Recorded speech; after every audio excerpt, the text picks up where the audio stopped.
Nah, Assalamualaikum warahmatullahi wabarakatuh. Perkenalkan, nama saya Dini Denarti. Di sini saya ingin menjelaskan tentang keanekaragaman zooplankton di perairan demi memenuhi mata kuliah planktonologi. Nah, di sini ada pendahuluan. Untuk definisi, zooplankton adalah organisme kecil yang hidup melayang di kolom air dan menjadi bagian penting dari ekosistem perairan termasuk laut, danau, dan sungai. Nah, untuk kehidupan zooplankton ini, dia tidak bisa berenang, yakni dia hidup mengikuti arus. Selanjutnya ada pentingnya zooplankton.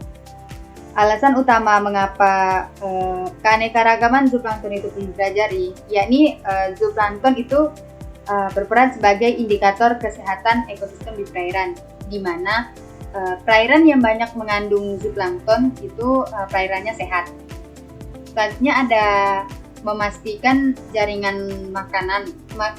keberlangsungan jaringan makanan, di mana zooplankton ini berperan sebagai konsumen pertama, yaitu dia memakan fitoplankton yang berperan sebagai produsen dan memiliki pengaruh terhadap siklus nutrien dan siklus karbon.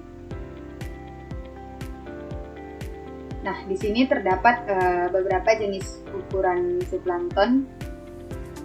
Di sini ada 6 ukuran. Terdapat 3 ahli yang menyatakan ukuran untuk zooplankton, tetapi di setiap para ahli tersebut terdapat ukuran yang berbeda-beda di setiap jenis zooplankton. Yang pertama, ultraplankton.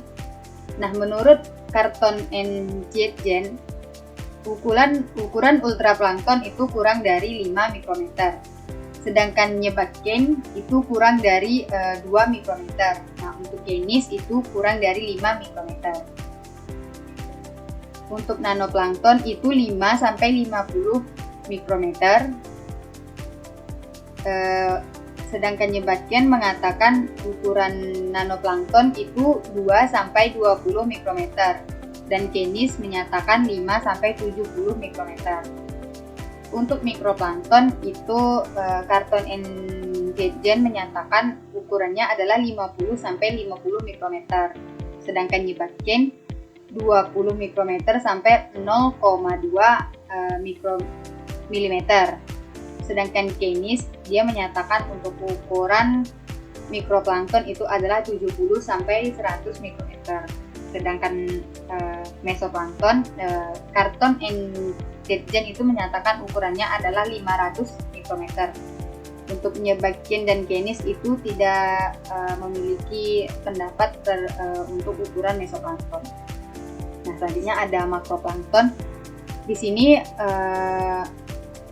makroplankton menurut Carlton and Tietjen itu 5.000 mikrometer sampai 50.000 mikrometer.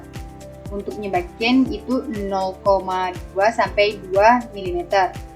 Untuk Canis beliau menyatakan ukuran makroplankton adalah 70 sampai 100 mikrometer. Nah, yang terakhir ada megaplankton.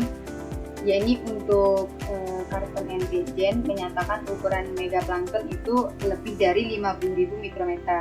Sedangkan Nyebatken itu menyatakan ukurannya adalah lebih dari 2 mm. Nah, untuk Canis dia menyatakan ukurannya adalah lebih dari 100 mikrometer. Nah, di sini terdapat beberapa peran zooplankton di perairan. Yang pertama sebagai konsumen primer, di mana zooplankton itu merupakan konsumen pertama di perairan karena dia memakan fitoplankton yang berperan sebagai produsen. Yang kedua ada sumber makanan bagi organisme lain, di mana setelah zooplankton memakan fitoplankton, zooplankton juga dimakan oleh ikan-ikan kecil lainnya. Yang selanjutnya ada indikator kualitas perairan. Nah, zooplankton juga berperan sebagai indikator kualitas perairan, di mana jika di perairan tersebut banyak zooplankton, maka perairan tersebut memiliki kualitas yang baik. Selanjutnya ada siklus nutrien. di mana melalui proses metabolisme zooplankton itu mengeluarkan produk ekskresi berupa amonia dan fosfat. Sedangkan daur biogeokimia, nah selanjutnya ada menjaga keseimbangan ekosistem. Ancaman bagi keanekaragaman zooplankton, yaitu pencemaran, di mana jika terjadi pencemaran secara berlebihan, fitoplankton tidak bisa berfotosintesis, maka menyebabkan zooplankton tersebut kekurangan makanan.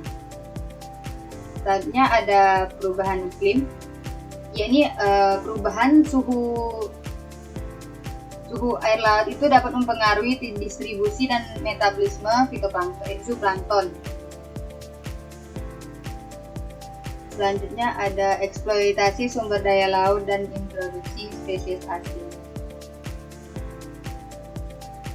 Nah, terdapat beberapa langkah pelestarian zooplankton. Yang pertama ada mengurangi polusi laut, yang kedua ada menjaga kualitas air, yang ketiga mengurangi penangkapan ikan yang berlebihan, yang keempat pengawasan dan pengendalian tumpahan minyak, yang kelima mengurangi penggunaan bahan kimia berbahaya, yang keenam membangun kawasan perlindungan laut, yang terakhir itu adalah pendidikan dan kesadaran masyarakat.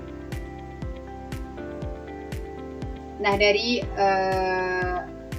penjelasan tersebut, saya menarik kesimpulan bahwa zooplankton memiliki peran yang sangat penting dalam ekosistem perairan, di mana zooplankton berperan sebagai konsumen primer, sumber makanan bagi organisme lain. Mereka membantu menjaga keseimbangan rantai makanan serta berkontribusi pada daur biogeokimia. Namun keanekaragaman zooplankton menghadapi ancaman serius dari polusi, perubahan iklim, dan eksploitasi sumber daya lautan. Nah, sekian yang dapat saya sampaikan. Mohon maaf terhadap kesalahan. Saya akhiri. Wassalamualaikum warahmatullahi wabarakatuh.